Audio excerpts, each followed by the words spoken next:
I've been muted this whole time. Wow. Great. I'll start over. Hey, so Happy New Year, everyone. I guess you've been sitting here watching my lips move, but you hadn't really heard me say anything. So here we go. Off to a great start, right? So 2021, that's what we're going into.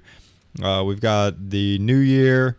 We've got the new year here. We've got everything that hopefully everyone is coming up with some kind of goal, resolution, or something.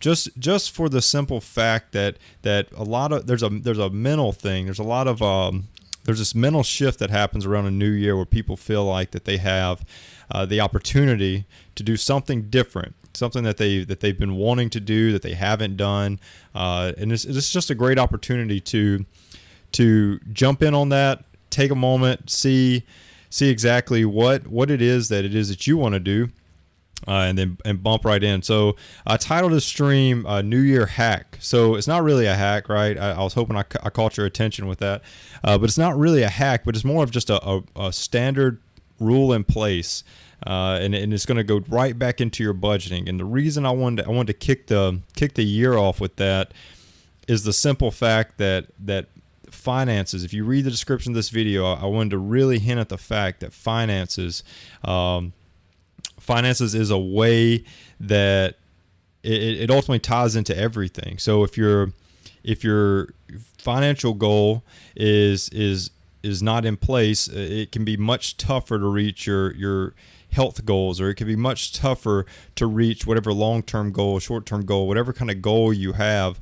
Those can be a lot tougher to reach. So sticking to this concept, this 50-30-20, which I'll break down, I'll go over and let you see exactly what it is, how to utilize it. And it's very flexible. It's a very flexible budget setup. It's a very flexible way for you to attack whatever it is that you're going after, and like I said, it's flexible for whoever's using it. So hopefully that gets you interested. Hopefully that gets you intrigued to figure out how this can help you. Because I guarantee you, if you'll apply this into your budget, if you'll apply this into what you're doing on your everyday basis, it'll I promise you. If you come back to me at the end of the year and tell me it didn't work, I'll tell you didn't try. So with that, I'm going to jump in and ensure that everyone has the information. I'm not going to hold anybody up. It's a great Sunday. I think there's some NFL games. I'm not really sure. I don't watch much NFL, but if anyone knows me, Alabama, we are making it to the national championship once again. I'm not going to get off track. I could spend this whole time talking about Alabama football, so we're not. So anyways, with that, we're going to go into Roll Tide. Yeah, I'm sure someone will want to see me say Roll Tide. So we'll go into it. So anyways, here's the basic breakdown. I'm gonna bring up a for anyone that's watching this live. I'm gonna bring up a image, sort of, and I'm gonna just briefly show this. I don't think I can. I want to briefly show this so you can see what it is, how simple this is. Like it's truly the most simple thing that you can ever imagine. So let me show this. Boom, right here, bang, with a bang, this simple. Boom, 50-30-20. You saw it in the title. Hopefully this rings a bell. Hopefully you can see how easy it is. So 50% essentials, 30% lifestyle, 20% savings. So it's really that easy. And I'm going to show you how this whole thing bases out. So whenever you're doing your budget, right? If you've ever looked at it and you're like, man, I don't really know how much money I should be saving, or man, I don't know how much money I could spend on groceries, or I could spend on my house, or I can spend on my rent, or I can spend on my anything. How much money do I actually have that is disposable, in a sense that I can dispose it to each of these categories and still live the life that I want, but not overspend in certain categories. So budgeting, and this is the greatest part. The greatest part about budgeting, right? I'm gonna hit this. I'm gonna hit it hard. The greatest part about budgeting is the fact that you don't have to do it like everyone else. Okay, so this year, this new year, new me, this time that you're able to go in and change this little parts of your life. You don't have to do your budget. You don't have to do your finances. You don't have to do it like anyone else. It's personal finance. It is personal to you. Okay. So with that, all right, I'm really going to get into this. Okay. So bear with me. So here's the thing. And I'm very passionate about this. I'm very passionate about budgeting. I'm very passionate about this whole thing. Right. And the reason is that if you, I brought, I think the first episode that I ever did, the Financial Mirror, back when I started this in October 2020. So the first episode I talked about, I said there's this, that a lot of people have said it. It's not a new thing. I didn't come up with it, but budgeting. It is telling your money where to go instead of wondering where your money went. So with that, and you know for a fact that you're budgeted out, you know where all of your money, you know how much money you're receiving, right? And you're balancing that out. You're making sure that all of that money has a home. Every dollar that you make has a home. It truly takes that financial, that stress, that burden off of you, because you know how much money you're getting. You know that you have enough to go to spread around to everyone that needs that you owe money to, or that you are investing in, or that you're saving in, or wherever the money's going to go, right? So this simple, like it really is. It's this simple. 50, 30, 20 is a baseline strategy, but it's very adaptable. Okay, so I'm gonna hit the 20%. I'm gonna count up. I'm actually gonna go 20, 30, 50. And the reason I want to do it that way is very simple, right? So it's simple in the fact that if we go and we went the other way, what that is technically saying, or what that is technically doing, is that showing, hey, I've got 50% of my money, I'm going to spend 50, I'm going to spend 30, and then I'm going to save 20, right? If you're counting that way, you're paying yourself last. And I want to stick to the concept of paying yourself first. So if you have a religious background and tithing is in your budget, and that's something that you take part in, then tithing and paying yourself. So tithing, paying God and then paying yourself, in that order, you're still hitting your 20, 30, 50. Okay. And once again, it is flexible. So if you look at tithing as essential, put tithing in essential. Like it's that flexible. It's just having this baseline structure of 50, 30, 20 that'll make a difference in your budget. Okay. So let's jump in. So 20%. 20% savings. This is going to be the biggest piece of 20% savings, is that that you're, whatever your goal is, right? So if your goal is that you want to put 20% into retirement savings, if you want to put 20%, if you want to save for a down payment for a home, if you want to save for retirement, if you want to save for anything, if you want to invest in the stock market, if you want to put money in mutual funds, if you want to do any kind of investing, any kind of saving, that's that 20%. Okay, so that's the 20% that we're focused on. That's the 20% that's going to be the first piece that you're going to jump into. With that, all of that said, is paying yourself first. So with that, knowing that you have 20% that's got to go somewhere, it's got to go to you. You got to pay yourself. Nobody, you're going to work, you're going to make your money, pay yourself back, pay yourself first. Don't wait to pay yourself at the end. Okay, and I'm going to show you why. So if you decided to do this last, if you decided to do your 20% last, what would end up happening is you would have what you deemed essential at the beginning of the month may not be the same as what you're deeming essential at the end of the month, if there's money left over. What you're deeming a lifestyle may not be a lifestyle then. You may have moved it to essential, right? Because you had extra money. And you will always find a way to not pay yourself. So with that, ensure that you do hit your 20% by popping that in first, saving that. If you get paid twice a month, save 10% the first time and 10% the second time. Too easy? Okay, so that's 20%. You've got 20% in savings. What you do with that 20% is totally up to you. Okay, next thing we're going to hit, lifestyle. So the thing about the lifestyle, I could spend hours talking about lifestyle. The problem with the lifestyle is that it's so subjective. Okay, how you base all of this is it's up to you. Your money, your lifestyle, whatever lifestyle you wanna live. That's where this whole thing is going to be different. So let me explain. Sorry, this is a little harder to exactly pin down because everyone, this is discretionary income, and it's this is where you have flexibility, I guess is what I'm saying. Okay, you totally have flexibility in your 30%. Now, I do not want to tell you, I do not want to advise to you, I don't want to give you any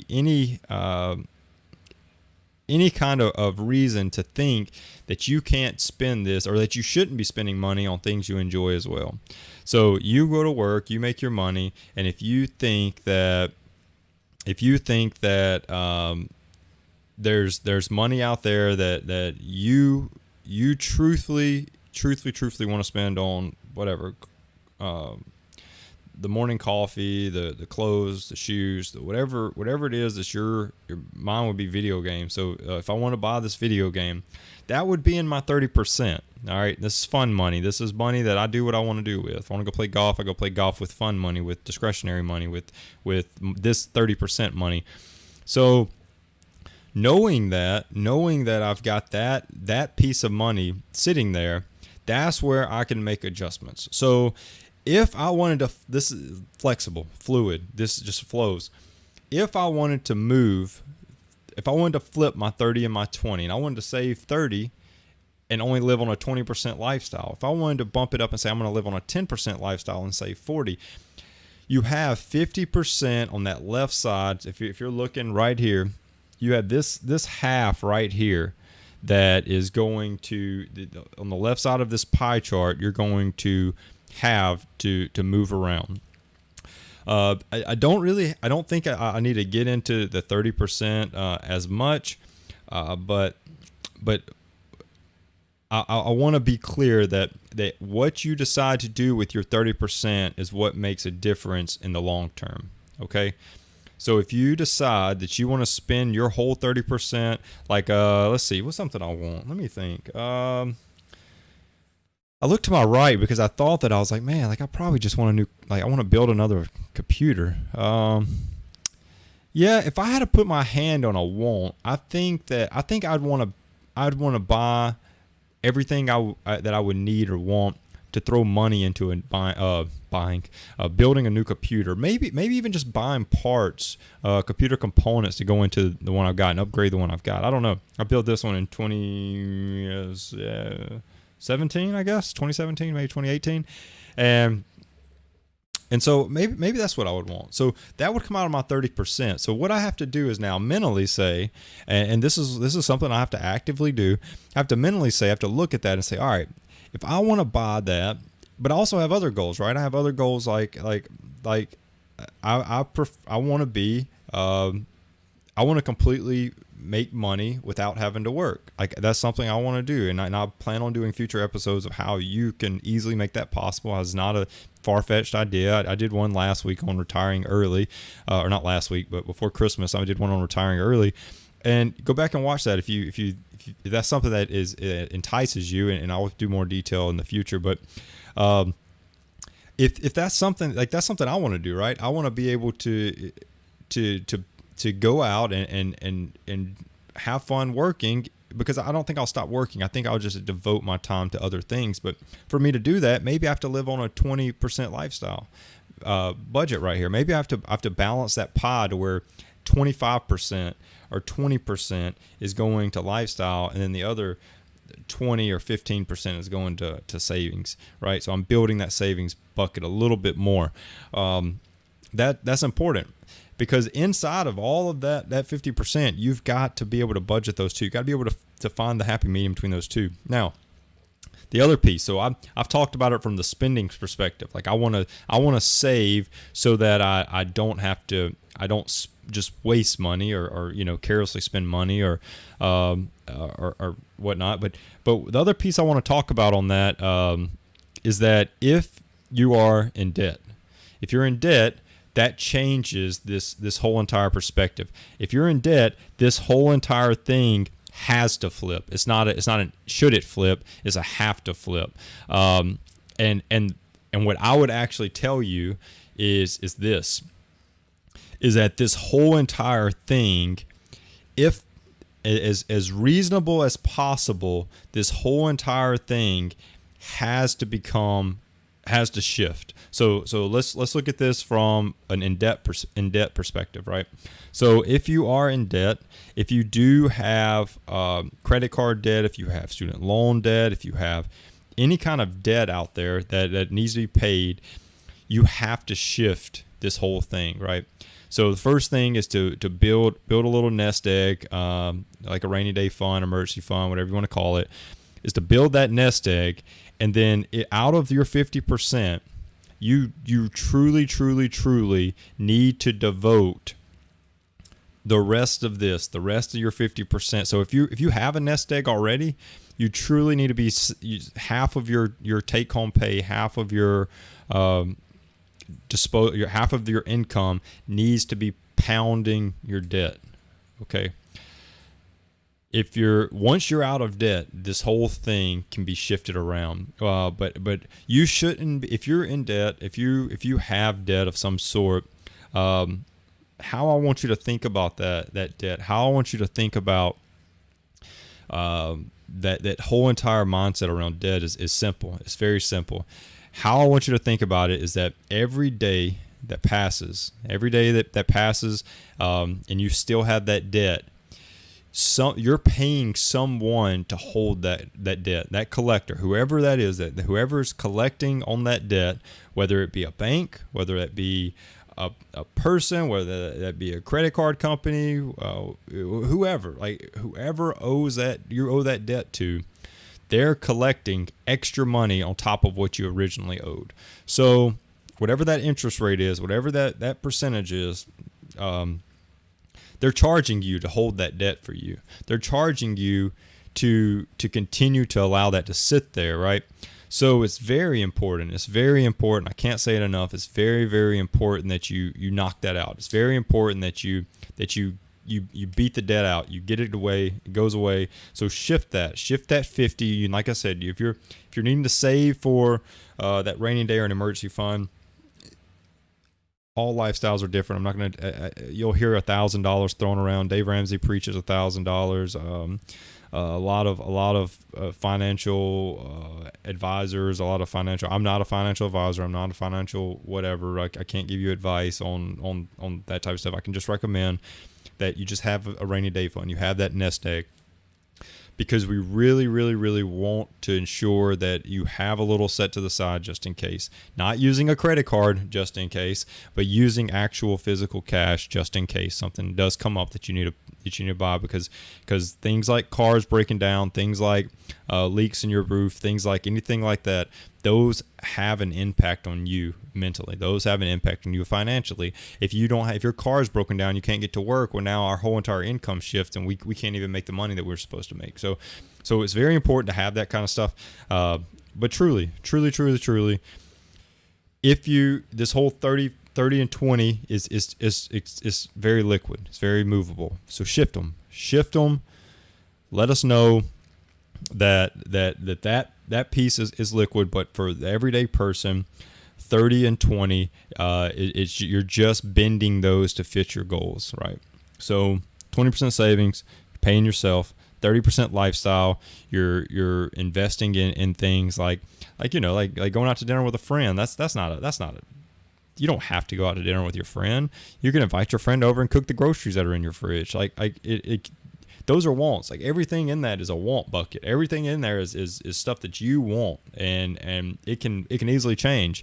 And so, and that's the reason why when you're saving, when you're saving first, what that does is it eliminates you from whenever something comes up. Like, let's say I had $1,000 in my want bucket, that 30% lifestyle bucket, right? Had $1,000 sitting there. And then all of a sudden something comes up and I need 500. Most people, and I'm not gonna say everybody, I'm not pointing fingers, but most people, if they had to shift their budget, they would instantly say, all right, well, this month I'm not saving. Let's say my savings budget was, let's change my numbers. Savings budget's $1,000. Wants bucket, lifestyle bucket, whatever, is $1,500. If something happened, like I needed a new battery for my car and it costs $300 or whatever, most people are going to take that from their savings bucket. They're going to say, all right, well, I couldn't save 1,000 this month. I can only save 700, and that's good. That's good. I got $700. Yeah, that's good. But no, like that's your want bucket. You got to take that away from your want bucket because you have to pay yourself first. You have to give up your wants second. So, but when you need money, you give up your wants first, and you still have already paid yourself. When you're already paying yourself, it's harder. It's hard for people. It's a mental thing. When you've put money aside and you've paid yourself, it's hard to take that out. Like it's an emotional strain to say, I got to go in my savings account and pull money out. That's the thing. So once it's in there, man, you're good. You're golden. Let it stay there. You'll figure out a way using that lifestyle. Okay, moving over to essentials. I wanted to spend the most time on essentials because what you deem essential, what someone else deems essential, like all that stuff changes, right? So I wanted to ensure that we define essential, that we know what essential is, and we go from there, right? So the essential. This is what. See, all these are a little different, right? All these are a little. So this essential over here. Let me pull this up. So it's got a little notepad right here. So this is, I want to show you this on Notepad. I don't know if you can see this. Hopefully you can. Actually, I don't think I have my, let me see.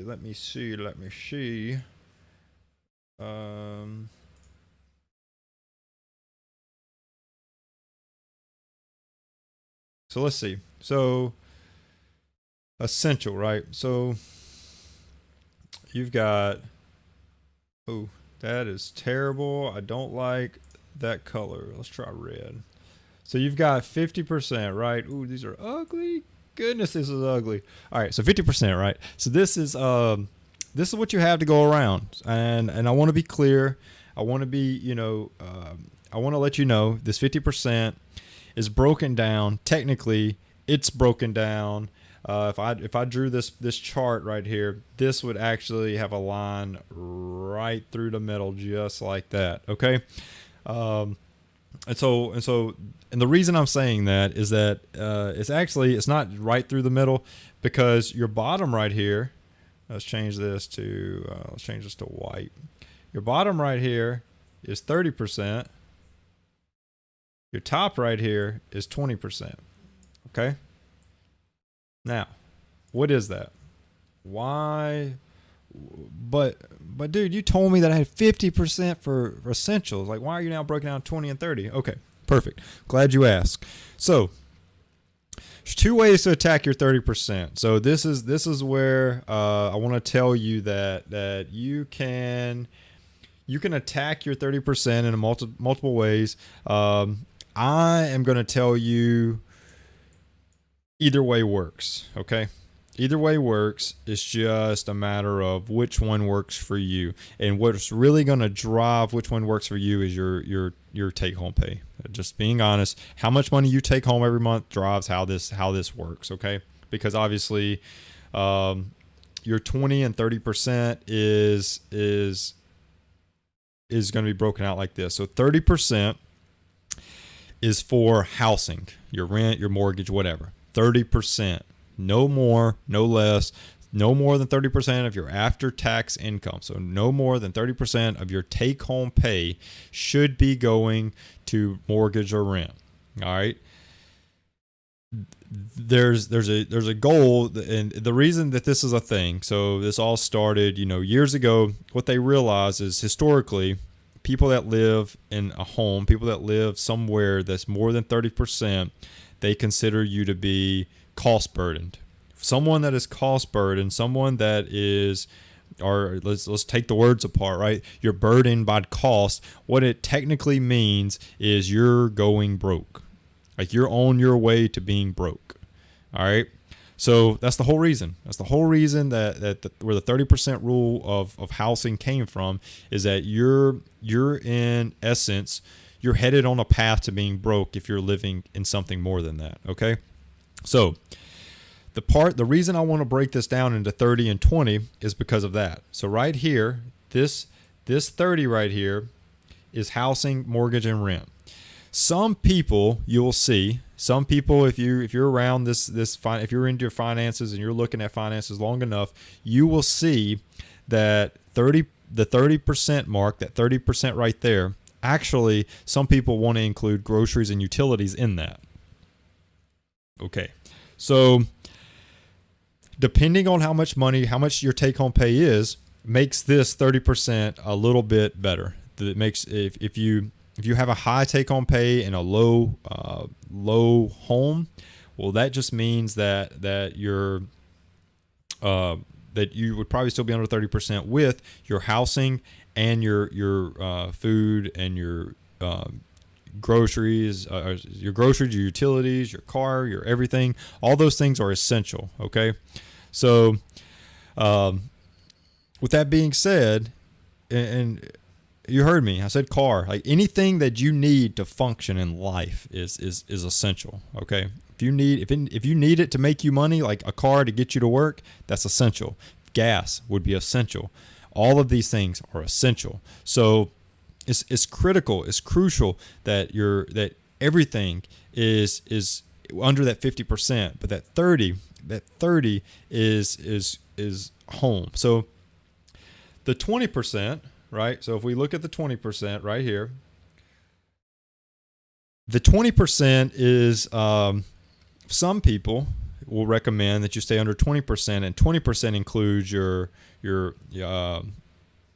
food, 20% includes your groceries, 20% includes your insurance, your health insurance, if you have life insurance, all these things that you consider essential, car payments, all that would be in that 20%. So the reason I'm saying is this is such a crucial thing, because if you can deduct the amount you're paying for a home, if you want to include your home with all of those other things, utilities, groceries, or whatever, it allows, if you want to include your home with your utilities and taxes, right, then that's one thing, right, which is, that's everything's in the house. 30% is your house, right? Everything's under that roof. So if you want to include your 30% in that, that's one thing. Some people, like I said, will want to include their their utilities and taxes in that 30%. Some people want to put their utilities up into the 20%, and this is just 30 is just a mortgage, or rent or whatever, however you book it. But if this 30%, if you can get your housing down to 20%, well, guess what? You have 30%. You can flip that around, and now you can live on the other. So, anyways, like I said, very liquid, very fluid. Don't confuse yourself on this whole concept. Okay, please, don't confuse yourself. Okay, so it's crucial that you build this budget. It's crucial that you use these steps. It's crucial that you understand what all this is like, right? Because when you have this breakdown, where you have this 50-30, 50-30-20, you have to be able to stay within it. You have to be able to stay within it. So I'm telling you right now, if this budget doesn't work, if this layout doesn't work for you in all these different, I've given you tons of opportunities to flip this around and adjust it. You just have to stick to the basic principle of the first 50-50 is split. Lifestyle and savings on one side, essentials on the other. You've got to understand that that's first. Second, the left side, your essentials and your savings, your lifestyle and your savings is you're allowed to move those around, live a more frugal lifestyle, to have more savings or whatever. And that's all personal preference in that sense. But it's crucial. I'm telling you right now, it's crucial that you figure out something with this. You figure out some way to make this work for you, because ultimately that's what's going to end up making that's going to end up making it where you have a budget that works. So now let's say I'm gonna finish this up. I'm wrapping this up. Let's say that you do this, right? And you're like, man, I did exactly what you said, 50-30-20, and I don't have enough money. Well, not having enough money, even after doing this, so you have no debt. Even after doing this, you're like, I don't have enough money. Well, guess what? Let's be honest. Let's be straightforward with each other. You're living outside of your means. You cannot afford the lifestyle you're trying to live. Okay, so the lifestyle that you are attempting to afford, you can't afford it, right? You are absolutely cost burdened. You are going to be broke if you continue to try to do that. If you continue to try to get things and do things that you can't fit into this pie structure, which is broken down into 3 pieces. If you can't break it out into that sense and have enough money, you're going to be cost burdened. You're going to be broke. Like I'm telling you right now, you will be broke. Whether that be tomorrow or whether that be next year or 5 years from now, you will be broke because you are on a path of spending more money than you bring in. So I say all that to say, I challenge you. I truly challenge you this year. I truly challenge you right here at the beginning of this brand new year, 2021, 2020 with COVID and all that other stuff is behind us, right? All that's behind us. You have the opportunity to make something out of 2021. It's up to you to decide how you're going to do it. Like I started this off. I don't care what your resolution is. I don't care if you have one. I tell like myself, when I make resolutions, when I make goals for myself, my resolutions are normally what I consider more short to medium term goals, like a year out, right? I make goals that are going to better me. I make goals they're not goals that are attainable in a week. They're not goals that like if someone has a goal to lose 10 pounds, I mean, you could lose 10 pounds in a couple weeks, right? Like you could lose weight in a couple weeks.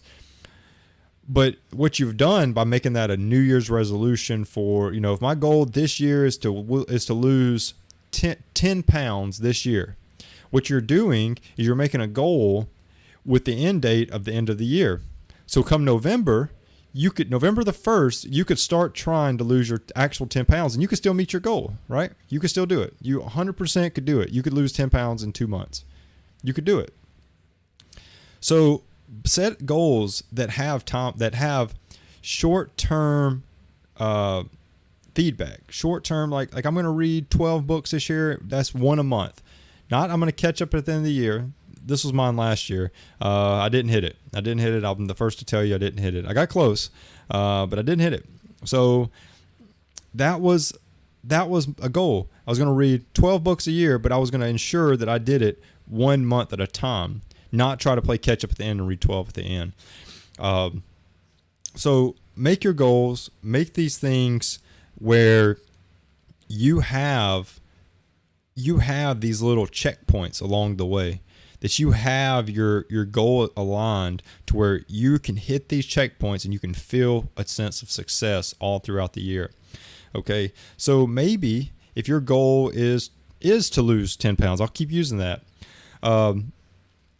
What if you were like, okay, well, the first goal I'm going to stick to is I'm going to get my finances in order, right? I'm going to use this budgeting scheme. I'm going to use this strategy. I'm going to get my finances in order. And with that, I'm going to be able to budget my meals. I'm going to be able to see how much I can afford. I'm going to see what is it that I can do, right, to achieve my financial goals, to do all these things. And then I can confidently, like, I'm not worried about money. I'm not worried about my finances. I have those in order. I can devote myself to losing my 10 pounds. Like, make this financial sense, make this financial resolution, make this whatever you want to call this New Year thing that you're going after. Make this your first checkpoint. Make finances your first checkpoint, and it makes everything else easier. Okay, that mental aspect of 10-pound weight loss, that mental aspect of whatever. Knock out your finances first, and everything else can start to fall into line, because finances will overwhelm you. Don't let finances overwhelm you this year. This is the year to change it. This is the year to change everything that it is that you're doing. So I'm telling you, I challenge you. Truly, truly, truly want you to be the best version of you this year. I truly want you to be the best financially that you can be this year. So with that, I really hope everybody got something out of this. I hope that everyone was able to hopefully get another little piece that you were able to another little piece that you were able to jump on and see, you know what, I can get this. I can get this out of this. I know I can. I'm really hoping that everyone was able to see where they can apply this to their life to move forward a little bit more. Okay. So once again, like I said, thank y'all. Hope everyone had a happy new year. Truly had a happy new year. And as you can see, this stream will now be going on. It will now be going on Facebook and YouTube live every single time we stream. It's going to be Facebook and YouTube live. So moving off of the Twitch channel, and I'm going to Facebook and YouTube. Like I said at the beginning, I think this will be a better platform for the stream. And once again, as always, this is streamed weekly. The stream is updated weekly on Tuesdays. It streams to wherever you enjoy your podcast. So don't forget, tune in there if you ever miss it on a week, or you just need, you don't have time to sit down and watch a 30, 45, 1 hour video. Go listen to it on the road. Go listen to it on as you're headed down, wherever. But go and try to,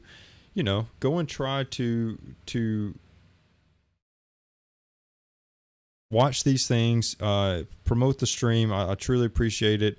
And this whole year has been great. This whole past, I've only been doing this 3 months up until right now. So I'm looking forward to this year.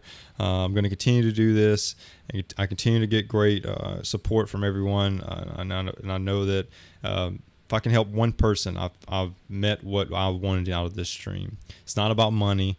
It's not about anything. It's about me being able to reach people and give them just another view on finances. There's hundreds of people you can go watch get financial information from, but I truly appreciate of you tuning in today. So with that, I'll see y'all next week, and I will be live 1 p.m. Hawaii Standard Time.